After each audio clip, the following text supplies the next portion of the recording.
মাননীয় আইনমন্ত্রী, এই আগে যে মহিলা সদস্য বক্তব্য দিলেন তার একজন শহীদ মাতা, এটি খেয়াল করে বক্তব্য রাখবেন। মাননীয় স্পিকার, আপনাকে ধন্যবাদ। মাননীয় স্পিকার, যিনি শহীদ মাতা বক্তৃতা দিয়েছেন, ওনার প্রতিটা বক্তব্যই আমাদের চেতনায়, আমাদের রক্তে, আমাদের বিপ্লবে, আমাদের সংগ্রামের প্রেরণার মূল চেতনা।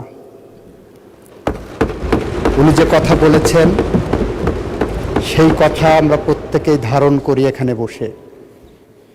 ওনার প্রত্যেকটা কথাকে আমরা অনুসমর্থন করি, ওনার প্রত্যেকটা কথাকেই আমরা শ্রদ্ধা জানাই, ওনার প্রত্যেকটা আবেগকে আমরা নিজের আবেগ বলে ভাবি, ওনার প্রত্যেকটা দাবিকে আমরা নিজের দাবি বলে মনে করি।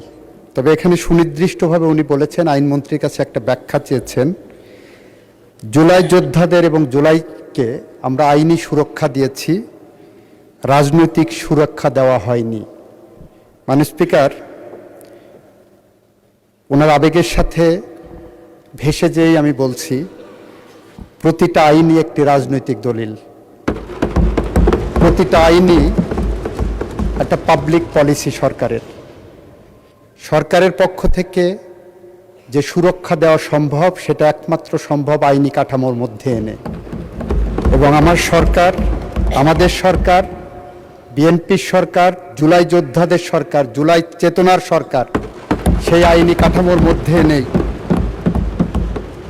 সেইটাকে সুরক্ষা দিয়েছে এবং ওটাই রাজনৈতিক সুরক্ষা হিসেবে বিবেচিত হবে। এবং এর বাইরে যদি কোনো রাজনৈতিক সুরক্ষার প্রয়োজন হয়, উনি যদি সুনির্দিষ্টভাবে বলেন, সেটাও আমরা আইনি কাঠামোর মধ্যে এনেই সেই সুরক্ষা দিতে প্রস্তুত আছি। মাননীয় স্পিকার, আপনাকে ধন্যবাদ। মাননীয় স্পিকার, ধন্যবাদ মাননীয় মন্ত্রী।